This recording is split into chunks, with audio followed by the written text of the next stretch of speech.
Hello YouTube. So today I want to talk about 1108 as it did drop this morning. So I want to go over it because it's actually rather interesting. There's some new theories I want to talk about, which that'll be another time. And then there's some things that are answered from previous stuff that I've been asking and thinking about.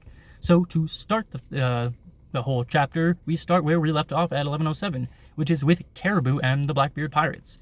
Von Augur has begun questioning and kind of threatening him, basically saying like, I'm just going to kill you because we're on a government island, and even though you're a pirate, Commodore still has a lot of enemies. Commodore Teach, instead of being called captain, he's often called Commodore. So Caribou then tries to defend himself, saying, actually, you can't kill me, because if you do, Teach is going to kill you, because I have information. Not just any information, super rare, hard to come by information. And we do know what that information is, as he's saying that it's to do with the ancient weapons. He knows that Poseidon is Shirahoshi. It's the ability to control the Sea Kings, and Shirahoshi has that ability down on Fishman Island. And then he also knows of Pluton now, as he knows that Pluton is under Wano somehow. So he is presumably going to, he's trying to save his life by saying, like, I have the information, and you can't kill me. And he won't give the information to them, because if he gives it to them, then they kill him now. So he won't give them the information there, but I also don't think he's giving the information because he wants to falsify it.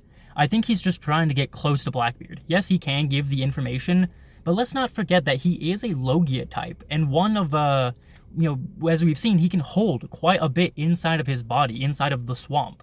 So there easily could be something inside of him, not necessarily something to attack, not saying that he's gonna, try to, suicide bomb or something, but he is possibly holding onto like a transponder snail or some other spying or listening or communication device so that he can either plant it, or while being on the crew and with the information, he can get information back from Blackbeard and the crew to somehow get it to the Straw Hats. As when he first joined, when we first see Caribou, he is with the fake Straw Hats. So maybe he naturally actually had an inclination towards the Straw Hats the same way Bartolomeo did, but not towards Luffy, but just in general the Straw Hats.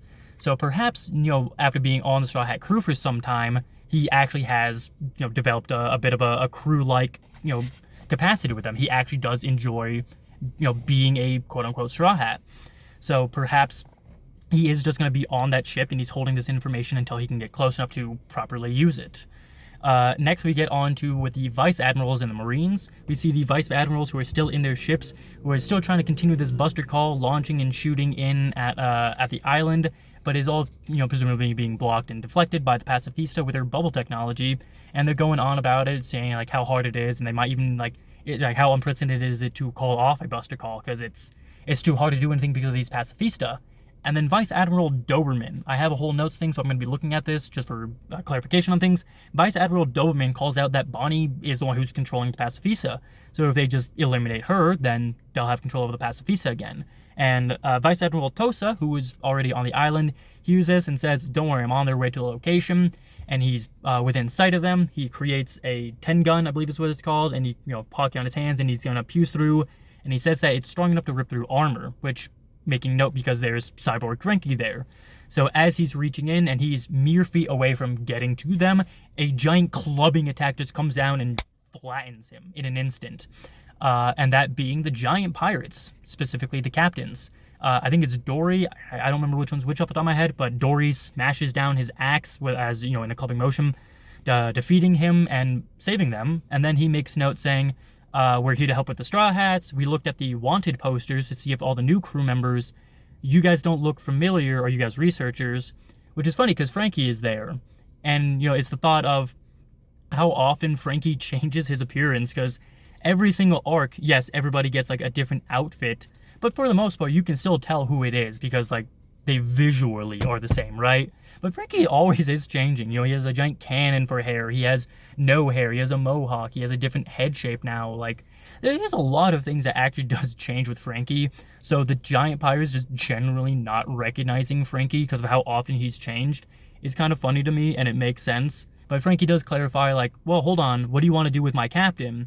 And because, remember, nobody, of the new crew here, the Frankie and onward, because not even Robin, it was not even Chopper. Wow, a lot of people don't know the Giants. So this is their first time seeing the Giants. So yeah, he has no clue that they were helped by the Giants, or that these are the Giants that Usopp has mentioned a couple of times, because Usopp has mentioned that these are the captains. These are his captains and the people who he will be trained under once they get back to Elbaf. So a very interesting thing there. And then Bonnie says, well, if you're here to help the Straw Hats, Luffy, Sanji, and Vegapunk are still back there. You can go help them. And, very reminiscent says, yeah, man, I haven't heard those names so long. We'll go help them. And on their way there, and as, Frankie and the rest of, this little group are being escorted by other giants, the captains make an interesting note saying, oh, Vegapunk, that's the name the researcher mentioned. That researcher presumably being Saul, which is interesting because he's actually mentioned a second time shortly after the Marines are, asking like, oh, the giants are here. Have you ever, actually fought with them against a giant? And one of the one of the vice admirals says, yeah, a little over 20 years ago, an old captain of mine. And another admiral says, oh, you must be talking about Saul. So, interesting note that we're just bringing up Saul like this. It's presumably just so that we, remember Saul is still alive and he's there on Elbaf. He was the man, the man with the fire burns or man with the covered in burns or something like that. We heard him out a while ago and knew that he was alive. So we're kind of just being reminded that he's alive. Presumably is because we're going to be getting new information from him. He's going to have some type of info to give to us, and especially because he was, friends with Vegapunk, seemingly. We're going to get all this, information once we get back to Elbaf and we start talking to him. And especially because Robin, we're going to have the reunion of Robin and Saul, so that's going to be fun when we get back to Elbaf. And then to finish things up, we get back to Luffy's area. So with that, we have Vegapunk, who is just confirming that if he is moved, he'll die because of the eternal bleeding. Luffy saying, no, we got to get you off the island. Sanji, get him away, and then, presumably Luffy will stay there.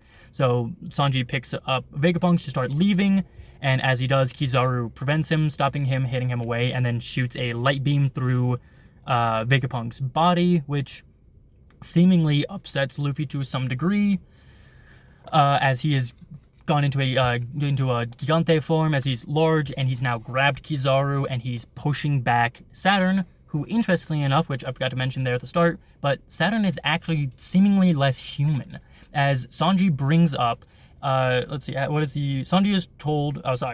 basically says he's losing his humanity. If you look at him, his eyes are changing, he's almost not talking, he's not having that human eyes, it's more predatory, more prey, he's just an animal waiting with instinct, which that makes a very interesting theory, which that's going to be a whole video on its own.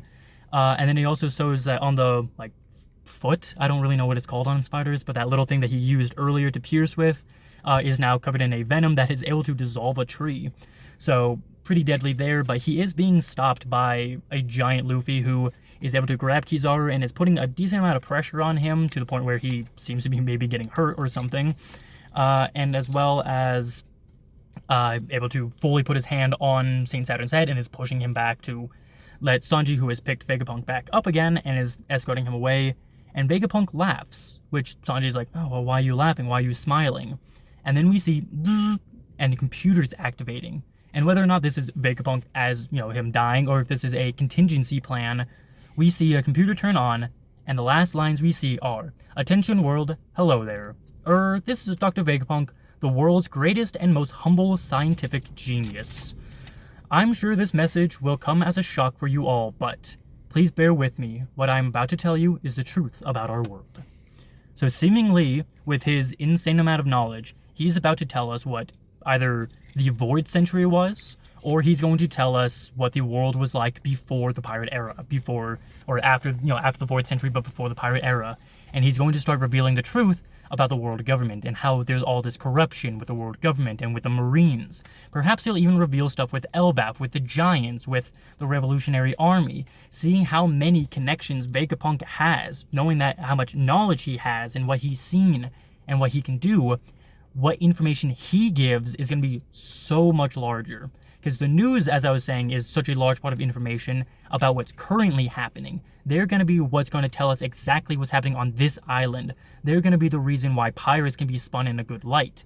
But what Vegapunk is about to reveal is how the Marines are going to be seen in a terrible light. And not just the Marines, but the 5 Gorosei especially. Because presumably he's about to reveal all about Imu, who is an unknown being. We know the 5 Gorosei and the Empty Throne, but he presumably is about to reveal that there is somebody who sits in that empty throne. There is somebody who is above everybody else. And he may even reveal even more information that we don't know, because, as I said, he is the smartest man. He is the greatest scientific mind. So, quite simply, we're about to get a huge lore drop. And I cannot wait to dissect it, because, it's going to be juicy. So if you want to hear me dissect it and hear my opinions on it, as well as every theory that I have about 1108 and any other chapter that come out or has come out, then stay tuned, because I'm going to be making a lot of videos on a lot of things, whether it's on here or on TikTok. So look at them both. Until then, the best way to know when I'm uploading and doing stuff is by subscribing. So, subscribe if you want to keep up to date on all my videos. And if you enjoyed this theory and anything else about me, then consider hitting the like button. If you didn't like it, then go ahead and dislike and let me know what you didn't like so I can improve upon it, so that next time that you come and you see a video, you like it and you comment better things. But until next time, I hope you guys enjoyed. Bye!